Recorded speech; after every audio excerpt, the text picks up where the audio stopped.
بسم اللہ الرحمن الرحیم۔ دوستو، اس سے پہلے ہم نے عرض کیا تھا کہ جب ولید بن عقبہ نے حضرت امام علی مقام کو بیعت کے لیے بلایا تو امام علی مقام نے بیعت سے صریحاً انکار کر دیا اور آپ نے فرمایا کہ میں یزید کی بیعت ہرگز نہیں کروں گا۔ تو وہاں سے آپ اٹھ کے گھر چلے آئے۔ تو جب آپ گھر پہنچے تو ظاہر ہے کہ آپ کے دل میں یہ خیال تھا اور بلکہ یقین تھا، گمان نہیں یقین تھا کہ کیونکہ آپ نے انکار کیا ہے یزید کی بیعت سے تو یہ لوگ سکون سے خود بھی نہیں بیٹھیں گے اور مجھے بھی سکون سے نہیں بیٹھنے دیں گے۔ تو امام حسین رضی اللہ تعالیٰ عنہ نے پھر یہ سوچا کہ کیوں نہ میں مدینہ شریف میں بجائے اس کے کہ وہ ظاہر جانتے تھے کہ یہ مجھے قتل کریں گے، میری شہادت یعنی واقعہ رونما ہو سکتا ہے، تو یہ مطلب ہے خون ریزی مدینہ شریف میں نہ ہو۔ تو اس طرح پھر آپ نے اپنے خاندان کے ساتھ مشورہ کیا اور اسی دن ہی آپ نے پھر مدینہ شریف کو چھوڑ دینے کا دل میں ارادہ کیا اور پھر آپ نے اپنے خاندان کے جو لوگ تھے ان کو وہاں سے اکٹھے کیا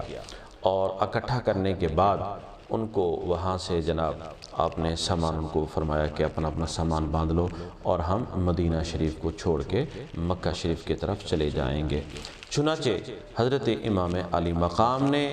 رات مدینہ شریف وہ جو شام تھی حضور کے روضہ طہر پہ حاضری دی اور جنت البقیع شریف میں سیدہ فاطمہ الزہرا رضی اللہ تعالیٰ عنہ اور حضرت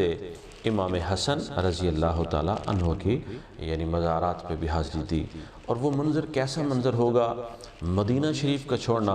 ایک عام مسلمان کے لیے بھی تکلیف دہ امر ہوتا ہے۔ جو لوگ عمرہ کرنے کے لیے حج کرنے کے لیے جب جاتے ہیں مکہ المکرمہ میں مدینہ شریف میں تو وہاں سے جب حکم ہوتا ہے کہ بھی اب تمہارا ویزا پورا ہو گیا مدینہ شریف کے چھوڑ کے تم گھر جاؤ تو وہ عجیب ایک کیفیت ہوتی ہے، دل پہ بڑا گراں گزرتا ہے اور دل بوجھل سا ہوتا ہے۔ یہ ایک عام بندے کی کیفیت ہے جو 21 دن کے لیے 14 دن کے لیے یا 28 دن کے لیے جاتا ہے، لیکن جس نے زندگی مدینہ شریف میں گزاری ہو، جس کی پیدائش مدینہ شریف میں ہو اور پھر جو یعنی مسجد نبی کے ممبر پہ اپنے نانا کی گود میں بیٹھ کے خطبہ سننے والا ہو، جو اسی مسجد نبی کے مصلی امامت پہ اپنے نانا کی پیٹھ پہ نماز کے دوران بیٹھا ہو، جس نے مدینہ شریف میں حضرت جبریل کے کندھوں پہ پروں پہ بیٹھ کے سواری کی ہو، سیر کی ہو، وہ مدینہ شریف کے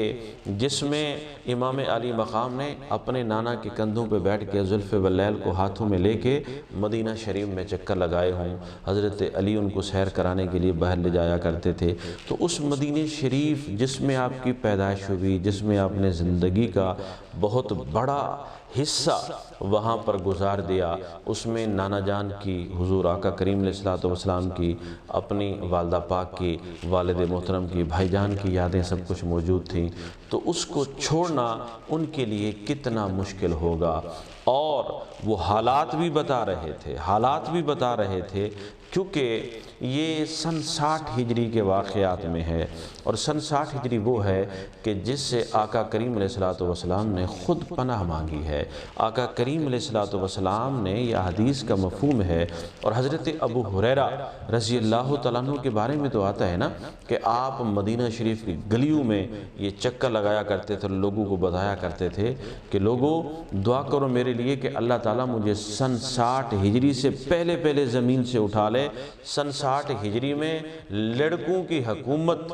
اور لڑکوں کی حکومت سے اللہ کے نبی نے بھی پناہ مانگی اور میں بھی پناہ مانگتا ہوں، اور دنیا نے دیکھا کہ 59 ہجری کو حضرت ابو ہریرہ کا انتقال ہو گیا۔ اور وہ بتایا کرتے تھے لوگوں کو، فتنے کے خوف سے وہ نام نہیں لیا کرتے تھے ورنہ وہ ہر چیز ان کو آقا کریم علیہ السلام نے بتا دی تھی۔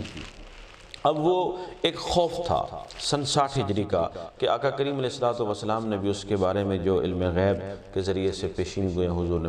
فرمائی تھی، صحابہ کرام کے دل میں خدشات تھے کہ کہیں وہی حالات پیدا نہ ہو جائیں۔ تو امام علی مقام نے رات کا کافی حصہ حضور کے روضہ اطہر، حضور کے حجرے مبارک میں گزارا، وہ حاضری دی، اجازت لی اور اس کے بعد انہوں نے سامان باندھا۔ سامان باندھنے کے بعد وہاں سے مختصر قافلہ اہل بیت کا لے کے کے امام عالی مقام مکۃ المکرمہ چلے آئے۔ مکۃ المکرمہ یہ شعبان کا مہینہ تھا اور 60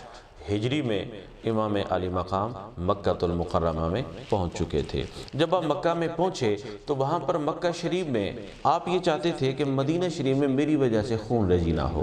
اور مکہ شریف میں جب آپ پہنچے تو وہاں آپ نے مطلب وہ شعبان کے رمضان کے دن گزارے، تو لوگوں کو جیسے علم ہوا کہ نواسہ رسول وہ مکۃ المکرمہ میں آئے ہوئے ہیں، تو لوگ تو ہر طرف سے دوڑے آپ کی زیارت کے لیے، آپ کے دیدار کرنے کے لیے، اور جوک در جوک لوگ آتے رہے۔ اور جب وہاں پر صحابہ کرام جو رہتے تھے ان کو بھی جب معلوم ہوا کہ امام عالی مقام یہاں پر آئے ہوئے، حال احوال پوچھا گیا، ظاہر خبر تو پھیل گئی کہ یزید کی بیعت کا انکار کر کے امام عالی مقام جو ہیں وہ پناہ گزی کی یعنی صورت میں پناہ گزی کی طرح مکۃ المکرمہ میں انہوں نے پناہ لی ہوئی ہے، تو صحابہ کرام بھی آتے رہے۔ تو یہ خبر دور دور تک مملکت اسلامی میں پھیل گئی کہ امام عالی مقام نے یزید کی بیعت کرنے سے انکار کر دیا۔ جب یہ خبر پھیل گئی تو اس کے بعد یعنی کوفہ کے جو لوگ تھے ان کو بھی یہ خبر ملی، تو انہوں نے پھر امام عالی مقام کی بارگاہ میں خطوط بھیجے اور انہوں نے کہا کہ اے امام، یزید چونکہ امیر بن چکا ہے اور اس نے اپنے امیر ہونے کا اعلان کر دیا ہے، اس نے نعمان بن بشیر کو گورنر کوفہ جو ہیں ان کو بھی کہا ہے کہ وہ ہم سے بیعت لیں۔ ہم نے ان کی بیعت نہیں کی، ہم ان کی امامت میں نماز جمعہ بھی ادا نہیں کر رہے اور ہم نے ان کا بائیکاٹ کیا ہوا ہے۔ آپ مہربانی کر کے یہاں کوفہ میں تشریف لے آئیں، کیونکہ ہم بغیر امام کے زندگی گزار رہے ہیں، اور اگر آپ نہ آئے تو یہی مقدمہ ہم اللہ کی بارگاہ میں آپ کے خلاف بروز حشر پیش کریں گے۔